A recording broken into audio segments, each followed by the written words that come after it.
More blessing international. Alongside with the young icon Stanley, Iyonawan on this again. Oh my God, it's Phil Town.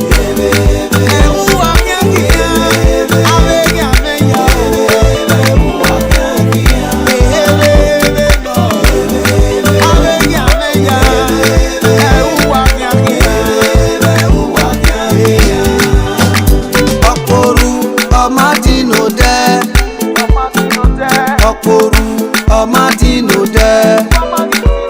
when I wa magi we ya begere we nu fi say ya o e fa opo foma o marie agbon opo foma o marie agbon opo foma o fi say ya o mi o ya go si o e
Waga iketi gba wa idele gbede yeti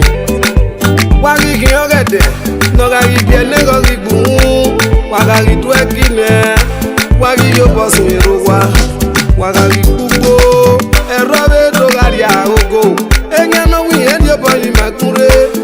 kime gigi ogwa me o to se mi o ma no mo go me no ma ri bi ado no do gba ke no regbe po uguri o boyi akure eku ijage nu keke agwa wagi gbebu ya ne umyeke ya we ebioko esetting is so ukunu mu eri oga ye na be ya